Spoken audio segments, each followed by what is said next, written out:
दक्षिण भारत का द्वार कहे जाने वाले कर्नाटक में बीजेपी का किला ध्वस्त करके कांग्रेस 135 सीटों के साथ पूर्ण बहुमत में कर्नाटक में आई है। अब जीत तो मिल गई है और बहुमत भी, लेकिन सीएम का नाम मिलना मुश्किल हो रहा है। पूर्व सीएम सिद्धारमैया या डीके शिव कुमार कौन बनेगा कर्नाटक का नया सीएम, ये सबसे बड़ा सवाल है। कांग्रेस में मुख्यमंत्री पद के लिए ये मुकाबला पिछले कई सालों से चला आ रहा है। वहीं डीके शिव कुमार पहले अपने बयान में कह चुके हैं कि वो कर्नाटक में अनुभवी नेता मल्लिकार्जुन खड़गे के नेतृत्व में ही काम करने के लिए तैयार है। मतलब कहीं ना कहीं वो सिद्धारमैया की अगुवाई में काम नहीं करना चाहते हैं।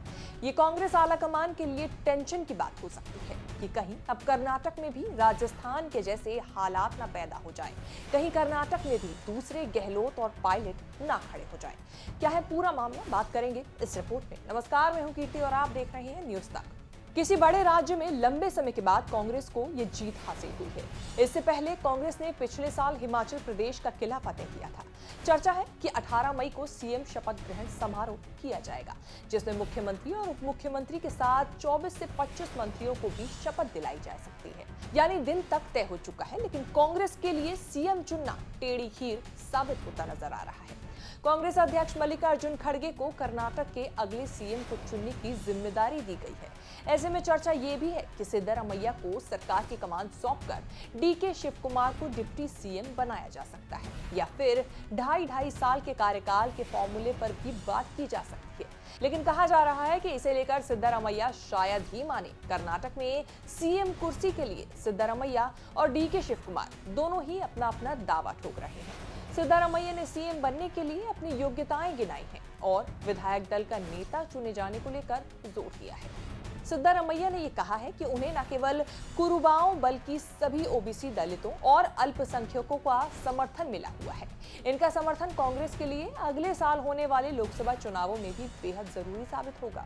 वहीं दूसरी ओर शिव कुमार ने कहा कि केपीसी अध्यक्ष के रूप में 2018 में जब सिद्धारमैया को आगे लेकर कांग्रेस चल रही थी और उसकी हार हुई, तो उन्होंने ही राज्य में फिर से कांग्रेस के जनाधार का निर्माण किया।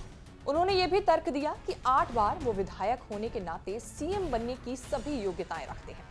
शिव कुमार ने जोर देकर कहा कि राज्य की आबादी में 11% का हिस्सा रखने वाले वोक्का-लिग्गा की इच्छा उन्हें मुख्यमंत्री के रूप में देखने की है। इसके लिए उनके वोट जेडीएस से कांग्रेस में ट्रांसफर हुए हैं और उन्हें निराश नहीं होना चाहिए। बता दें कि दोनों नेताओं के समर्थक कई बार आमने सामने आ चुके हैं और चुनाव जीतने के बाद भी अपने अपने नेताओं को सीएम बनाने की बात कर रहे हैं। सूत्रों के मुताबिक डीके शिव कुमार के साथ ईडी और सीबीआई जैसे कई और मसले हैं जिन्हें ध्यान में रखना पड़ रहा है। मुख्यमंत्री को किसी भी तरह के आरोपों से क्लीन होना चाहिए। अब अगर मान लें कि कर्नाटक का सीएम सिद्धारमैया को चुन लिया जाता है, तो अटकलें तो यहाँ तक लग रही हैं कि कहीं कर्नाटक में राजस्थान और मध्य प्रदेश के जैसे हाल ना हो जाए, क्योंकि मध्य प्रदेश में ज्योतिरादित्य सिंधिया और राजस्थान में सचिन पायलट दोनों ही कांग्रेस से सीएम पद का नाम लिए बगैर बगावत कर चुके हैं। लेकिन दोनों के ही मन में सीएम बनने की आकांक्षाएं रही हैं। सिंधिया ने 2020 में कांग्रेस छोड़ कई विधायकों के साथ बीजेपी ज्वाइन कर ली थी, जिसके बाद मध्य प्रदेश में कांग्रेस की सरकार गिर गई थी। 2020 में ही ऐसा ही कुछ नजारा राजस्थान में भी देखने को मिल चुका है, जब सचिन पायलट अपने कई विधायकों के साथ बागी हो गए थे। हालांकि वो बीजेपी में तो शामिल नहीं हुए, लेकिन इन दिनों जिस कदर राजस्थान में गहलोत बनाम पायलट का मसला चल रहा है, उस हिसाब से यहाँ भी कांग्रेस को बड़ा झटका लग सकता है। बात करें राज्य पार्टी अध्यक्ष डीके शिव कुमार की, तो वो अपनी सीट कनकपुरा से 8 बार विधायक रह चुके हैं और अब एक बार फिर उन्होंने जीत दर्ज की है। शिव कुमार कांग्रेस पार्टी के सबसे भरोसेमंद नेताओं में से एक हैं और संकट के समय अन्य राज्यों के कांग्रेस विधायकों को कर्नाटक में सुरक्षित रखने के लिए गो टू मैन रहे हैं। इसके अलावा कांग्रेस नेतृत्व जानता है कि शिव कुमार पर दूसरे राज्यों में चुनाव लड़ने और आने वाले लोकसभा चुनावों के लिए धन जुटाने के लिए भरोसा किया जा सकता है, लेकिन शिव कुमार पर सीबीआई, ईडी और इनकम टैक्स डिपार्टमेंट के मामले दर्ज हैं। ऐसे में कांग्रेस नेतृत्व को डीके शिव कुमार को मुख्यमंत्री बनाने के सभी फायदे और नुकसान पर भी विचार करना होगा। बात करें पूर्व सीएम सिद्धारमैया के बारे में, तो मैसूरू जिले के सिद्वार मनहुंडी से आते हैं वो और 2013 से 2018 तक मुख्यमंत्री रहे हैं।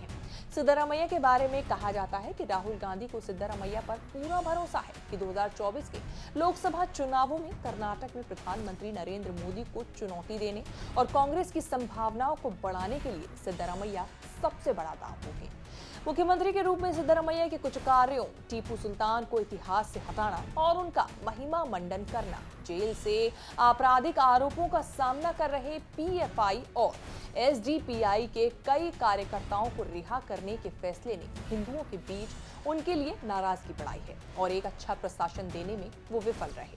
अब देखना होगा कि इन दोनों नेताओं को लेकर क्या कुछ कांग्रेस आलाकमान और खड़गे फैसला लेते हैं, लेकिन कहीं ऐसा ना हो कि इस फैसले में राजस्थान का मुद्दा और मध्य प्रदेश का जैसे हालात कर्नाटक में भी बन जाए। खैर, ये देखने वाली बात होगी, लेकिन फिलहाल आप हमें ये जरूर बताएं कि आपको हमारी ये रिपोर्ट कैसी लगी। फीडबैक जरूर दें। देश विदेश से जुड़ी तमाम बड़ी खबरों के साथ अपडेट रहने के लिए देखते रहिए न्यूज़ तक।